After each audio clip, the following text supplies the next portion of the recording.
కూటమి ప్రభుత్వ చేతకానితనం వల్లే రైతులు రోడ్డెక్కాల్సిన పరిస్థితి ఏర్పడిందని వైఎస్ఆర్ కాంగ్రెస్ పార్టీ నాయకులు మండిపడ్డారు. పల్నాడు జిల్లా నరసరావుపేటలో వైఎస్ఆర్ కాంగ్రెస్ పార్టీ అన్నదాత పోరు కార్యక్రమంలో రైతులు, పార్టీ శ్రేణులు పెద్ద సంఖ్యలో పాల్గొన్నారు. అంబేద్కర్ విగ్రహం నుండి ఆర్డీఓ కార్యాలయం వరకు భారీ ర్యాలీ నిర్వహించారు. ఆందోళనలో మాజీ మంత్రి విడదల రజని, పల్నాడు జిల్లా వైఎస్ఆర్సీపీ కార్యనిర్వాహక అధ్యక్షులు డాక్టర్ గోపిరెడ్డి శ్రీనివాసరెడ్డి, వినుకొండ మాజీ ఎమ్మెల్యే బొల్లా బ్రహ్మనాయుడు పాల్గొన్నారు.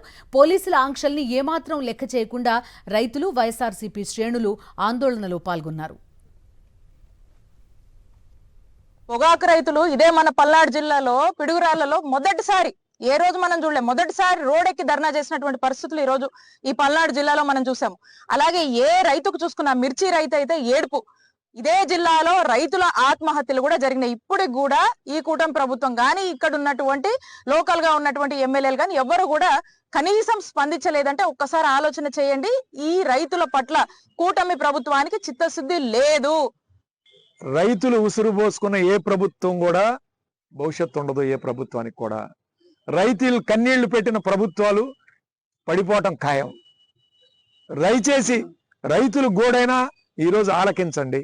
ఈ ప్రభుత్వం చంద్రబాబు నాయుడికి హైడ్రోజన్ వ్యాలీ కావాలి, క్వాంటం వ్యాలీ కావాలి, అమరావతి కావాలి తప్ప రైతులకి పుట్టడు అన్నం లోపలికి 4 చేతులు లోపలికి వెళ్ళే పరిస్థితి లేదు. వీళ్ళకి ఏదైనా మేలు చేసే కార్యక్రమం చేయాలని ఆయనకు పట్టదు. ఆయన అన్నాడు వ్యవసాయం దండగా అన్నాడు. అదే మాటను ఈరోజు నిరూపిస్తున్నాడు. రైతు పూర్తి స్థాయిలో కొలాప్స్ అయిన పరిస్థితి. అలాంటి సమయంలో ప్రభుత్వం వాళ్ళకి అండగా ఉండాల్సింది పోయి, అండగా ఉన్న మాకు మీకు తెలియలా అని మేము అనుకున్నాం. కానీ మీకు అన్నీ తెలుసు. మీరు ఎరువులు వచ్చినాయి అన్నారు, ఎవరికి ఇచ్చారండి? బ్లాక్ మార్కెట్కి తరలిస్తున్నారు.